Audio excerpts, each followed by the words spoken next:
नमस्कार। आज के इस एक्सप्लेनर में आपका स्वागत है। आज हम एक ऐसे विषय पर बात करने वाले हैं जो सच कहूं तो अपने आप में एक बहुत बड़ा विरोधाभास है। हम बात कर रहे हैं हिंदू धर्म की सबसे रहस्यमयी और देखने में सबसे उग्र देवी छिन्नमस्ता के बारे में। और दिलचस्प बात यह है कि साथ ही हम उनके उस मंदिर की भी चर्चा करेंगे जो दुनिया भर में अपनी परम शांति के लिए मशहूर है। एक तरफ इतनी उग्रता और दूसरी तरफ असीम शांति, है ना कमाल की बात। अब आपके मन में भी यह सवाल जरूर आ रहा होगा कि एक ऐसी देवी जो अपना ही मस्तक काट लेती हैं, वो भला परम शांति का अंतिम प्रतीक कैसे बन सकती हैं? ये वाकई एक बहुत बड़ा वैचारिक टकराव है। जरा सोचिए, एक तरफ तांत्रिक ग्रंथों की वो रोंगटे खड़े कर देने वाली तस्वीरें हैं और दूसरी तरफ पहाड़ों के बीच बसा वो शांत सा अभयारण्य जिसे चिंताओं को दूर करने वाली माता का घर कहा जाता है। आखिर ये दो बिल्कुल अलग चीजें एक साथ कैसे जुड़ती हैं?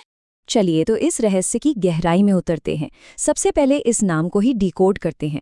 छिन्नमस्ता, इसका शाब्दिक अर्थ है कटे हुए सिर वाली। संस्कृत के दो शब्दों को मिलाकर ये बना है, छिन्न यानी कटा हुआ और मस्ता यानी मस्तक। और ध्यान दीजिए, ये कोई साधारण रूप नहीं है। तांत्रिक परंपरा में जो 10 महाविद्याएं हैं ना, यानी ब्रह्मांड की 10 महान ज्ञान और शक्तियों की देवियां, ये उनमें से एक बेहद शक्तिशाली रूप है।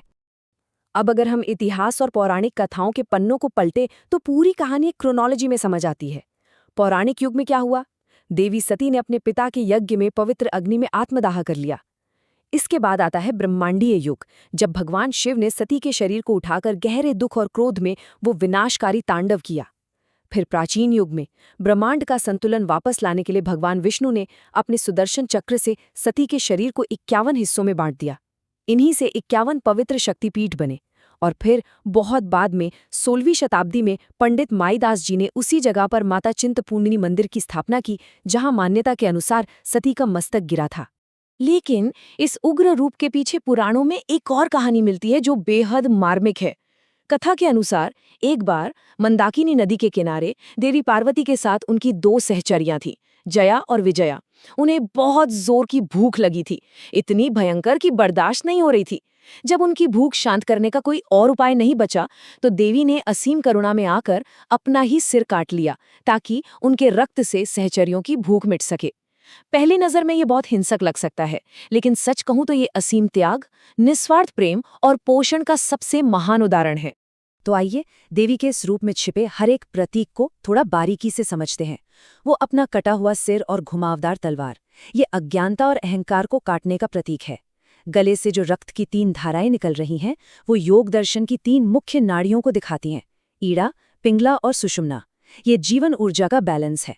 और पैरों के नीचे कामदेव और रति का होना, ये सांसारिक इच्छाओं पर पूरी तरह से नियंत्रण को दर्शाता है। इसके अलावा जो मुंडमाला है वो समय के चक्र को, और पूर्ण नग्नता सत्य के निरावरण यानी सत्य के खुले रूप को दर्शाती है। अब होता क्या है कि इन प्रतीकों को लेकर समाज में बहुत सारी गलतफहमियां फैल गई हैं। लोग अक्सर इसे ऊपर ऊपर से देखते हैं और भौतिक हिंसा या काले जादू से जोड़ देते हैं, लेकिन असली सच्चाई इससे बिल्कुल अलग है। ये पूरी तरह से एक मनोवैज्ञानिक और आध्यात्मिक ट्रांसफॉर्मेशन की बात है। असल में ये ईगो यानी अहंकार की मृत्यु का प्रतीक है। ये हमें सिखाता है कि कैसे हम अपने भीतर की दबी हुई भावनाओं को स्वीकार करें और अपनी रुकी हुई जीवन ऊर्जा को फिर से आज़ाद करें। और ये बात बहुत ही खूबसूरती से समझाती है कि कैसे देवी सांसारिक ऊर्जाओं का रूप बदल देती है। इसका सार कुछ ऐसा है कि वो इच्छा को न तो दबाती हैं और न ही उसमें खो जाती हैं, बल्कि उसे पूरी तरह से पार कर जाती हैं। और उस इच्छा की जो रचनात्मक शक्ति है, उसे आध्यात्मिक अनुभूति की तरफ मोड़ देती हैं। कामदेव और रति के ऊपर खड़े होना इसी का सबसे बड़ा सबूत है। ये हमें बताता है कि आध्यात्मिक तरक्की के लिए अपनी ऊर्जा को खत्म नहीं करना है, बल्कि सिर्फ उसकी दिशा बदलनी है। खैर, इस गहरे तांत्रिक दर्शन से अब थोड़ा बाहर निकलते हैं और चलते हैं भौतिक दुनिया में, हिमाचल प्रदेश की शांत शिवालिक पहाड़ियों में, जहां यही उग्र देवी एक बेहद ममतामयी और दयालु रूप में विराजमान है, जिन्हें हम माता चिंतपूर्णी के नाम से जानते हैं।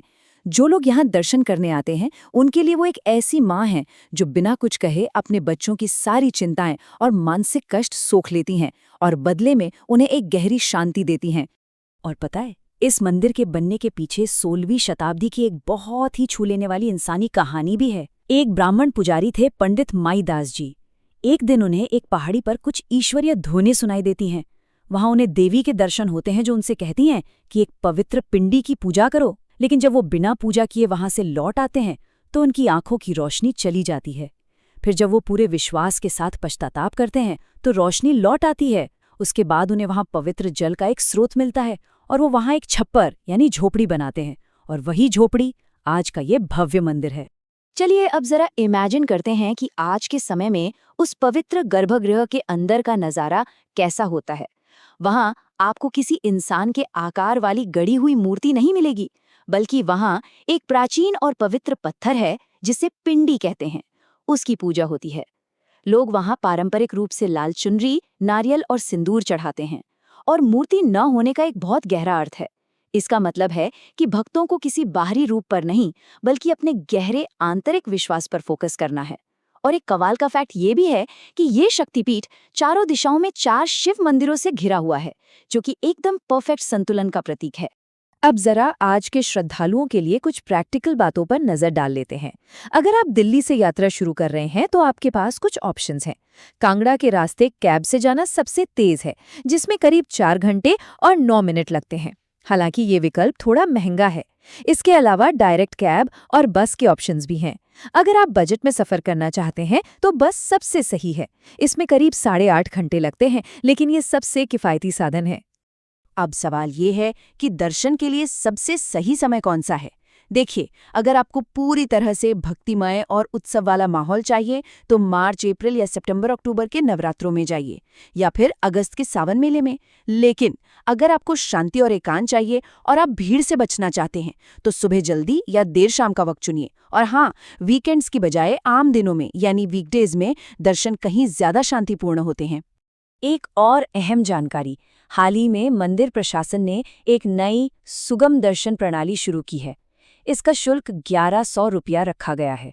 ये एक खास वीआईपी पास की फीस है। इससे होता ये है कि 5 लोगों का एक ग्रुप लंबी लाइन में लगे बिना आसानी से और जल्दी दर्शन कर सकता है। इस नए वीआईपी सिस्टम के बारे में कुछ और बातें बता दूं। हर दिन ऐसे 500 पास जारी किए जाते हैं। 65 साल से ऊपर के बुजुर्गों, दिव्यांगों, विधायकों और सांसदों के लिए ये सुविधा बिल्कुल फ्री है। अब प्रशासन का इसके पीछे तर्क ये है कि इससे वीआईपी दर्शन के दौरान जो अचानक अफरा तफरी मच जाती थी, उसे रोका जा सकेगा और साथ ही मंदिर के रेवेन्यू में भी इजाफा होगा। वैसे इस पास के साथ मंदिर तक जाने के लिए एक इलेक्ट्रिक गोल्फ कार्ट की सुविधा भी मिलती है। तो इस पूरी यात्रा और ज्ञान का जो सबसे गहरा आध्यात्मिक सार है ना, वो इसे खूबसूरत विचार में छिपाए। समर्पण कमजोर नहीं करता, ये ठीक करता है। शांति कोई ऐसी चीज नहीं है जिसे हम हासिल करते हैं, ये वो है जो हमें मिलती है जब हम आखिरकार सब कुछ छोड़ देते हैं। कहने का मतलब है कि ये मंदिर सिर्फ घूमने की कोई जगह नहीं है। उस पहाड़ी पर चढ़कर अपने मन के सारे बोझ, सारी चिंताओं को देवी के सामने सरेंडर कर देना, असली इमोशनल हीलिंग यही है। और इसी के साथ हम आज के इस एक्सप्लेनर के आखिर में आ गए हैं। लेकिन जाते जाते एक सवाल छोड़कर जा रहा हूं। जरा सोचिएगा, देवी छिन्नमस्ता के उस प्राचीन और गहरे ज्ञान को अगर हम आज के इस मॉडर्न और स्ट्रेसफुल लाइफ में लागू करें तो सच्ची शांति पाने के लिए हमें अपने किन किन अहंकारों और किन किन फालतू इच्छाओं की बलि देनी होगी। इस सवाल पर अकेले में बैठकर गहराई से विचार कीजिएगा, क्योंकि सीखने और समझने के लिए हमेशा बहुत कुछ होता है। आज हमारे साथ जुड़ने के लिए बहुत बहुत धन्यवाद।